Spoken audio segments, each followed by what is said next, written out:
I train 4 times a week at the moment. I do 2 lower body and 2 upper body sessions per week, and I find that this works great for me. I'm able to stay consistent as well on this split. I think that for me, if I did more than that, if I tried to do 5 times, 6 times a week, I wouldn't necessarily be consistent with that kind of schedule. I think I would burn out, and then that would impact my motivation, if that makes sense.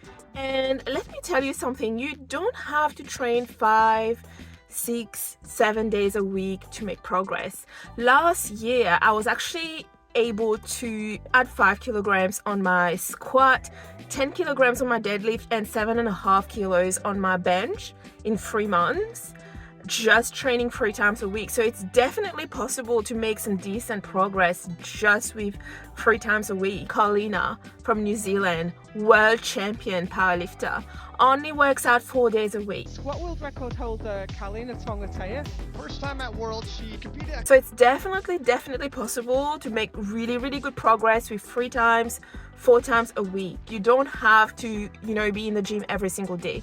Of course, there are people who thrive on being in the gym every single day, but I have a feeling these people have more time. Like maybe they don't work full time, maybe they don't have kids, they have more time to be in the gym, and they also have less stress, so they don't need to recover as much, or they don't burn out as much. But for someone like me, I work full time, I'm a school teacher, so I need a lot of time to recover, not just physically but also mentally. Like I tend to get quite stressed as well, so I definitely need time to recover, otherwise I burn out. And if you're someone who's just starting out, you don't have to do too much. You might just start with 2 a week maybe, or 3 times a week, and just go from there. Or if you're someone who's been training for a while but you struggle with consistency, or you struggle to with motivation, you might consider looking at what you're actually doing. Maybe you're doing too much, maybe you're not recovering enough, not just physically but maybe mentally. You're not giving yourself enough time to recover mentally, and you're not giving yourself a chance to actually build up that motivation to actually go into the gym.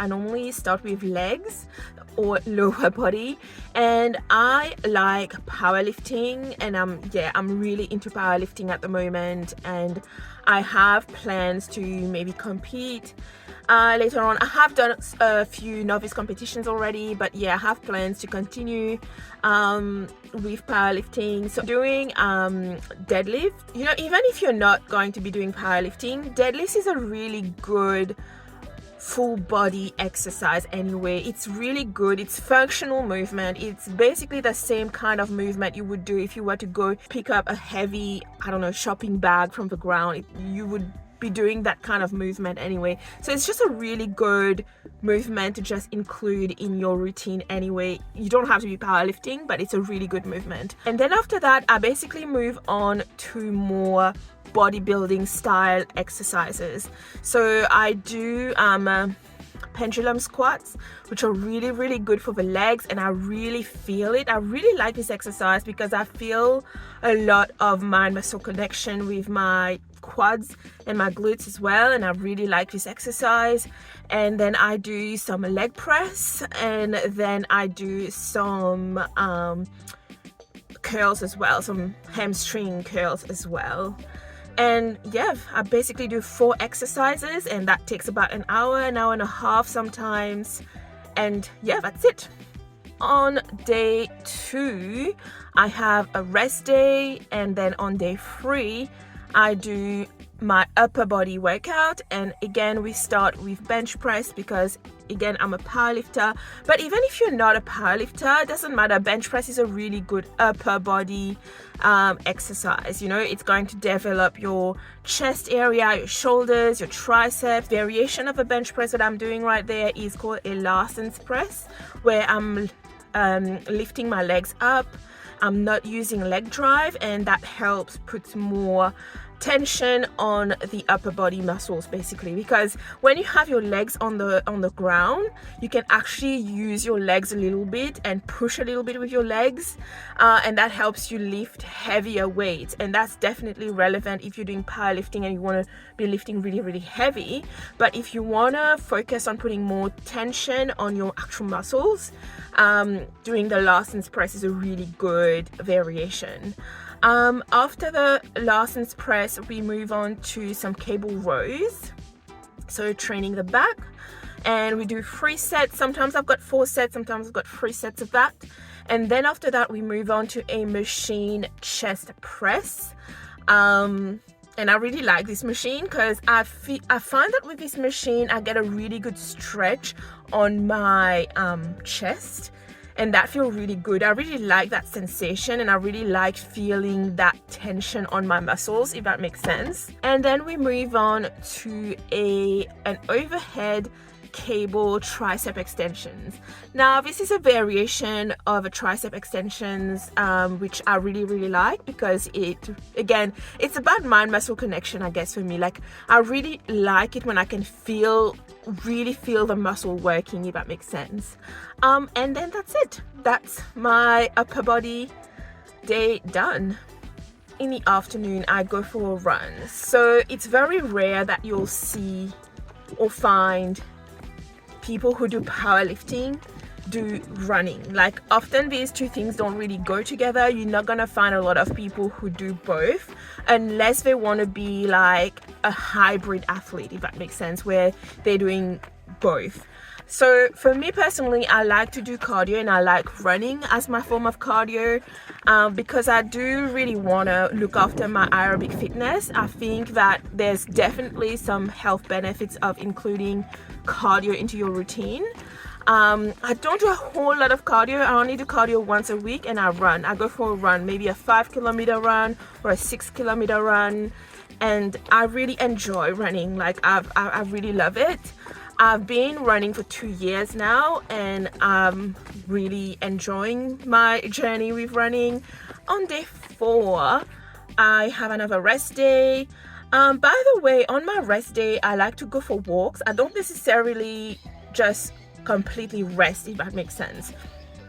I avoid being sedentary as much as possible. Like, sometimes, you know, I just feel like, I don't know, I just don't feel like moving very much.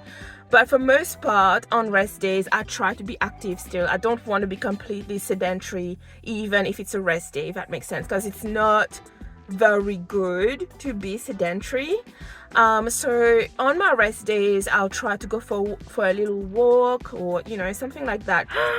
Is it coming towards me? Oh no. Oh my gosh. Oh my gosh. On day 5, I've got squats, and squats is something that I've been enjoying lately. Like, squats been feeling really, really good, and I can feel myself getting really, really strong with squats. And currently we are doing 3 sets of squats, and then after the squats I move on to more hypertrophy based exercises again. So I do RDLs. RDLs is a really good exercise as well. I really like RDLs. I find it really, really good to strengthen the lower back muscles, but also, like, it really works your glutes as well and your hamstring as well. After that, I do split squats. Now, split squats can be a bit, how do I say that? It's hard. Split squats is hard, but I've been enjoying it. Like, I find like I get really good mind muscle connection with the split squats, and I've been enjoying it still, even though it's like, yeah, it's pretty hard. And then we have some leg extensions as well to isolate the quads a bit more. And then that's it for lower body. On day 6 I have another rest day, and then on day 7 I have my last and final upper body day, if that makes sense. So on that last day I don't even do any powerlifting moves. I have dumbbell chest press, so I've got 3 sets of that, and I do higher reps as well. I do 10 reps, and then I've got some lat pull down. So again, we're hitting the back again. Like I said before, every muscle basically gets trained twice a week, which is really, really good. So yeah, so lat pull down, and I do 3 sets of that. Then we move on to overhead barbell press, and that targets the upper chest and the shoulders. And finally I do a pull over, so pullovers, no, that's not pullovers. What is this called? I think that's just called this exercise here. I forgot what it's called, but this targets the lats. Like, it really isolates the lats muscles. And yeah, that's pretty much it.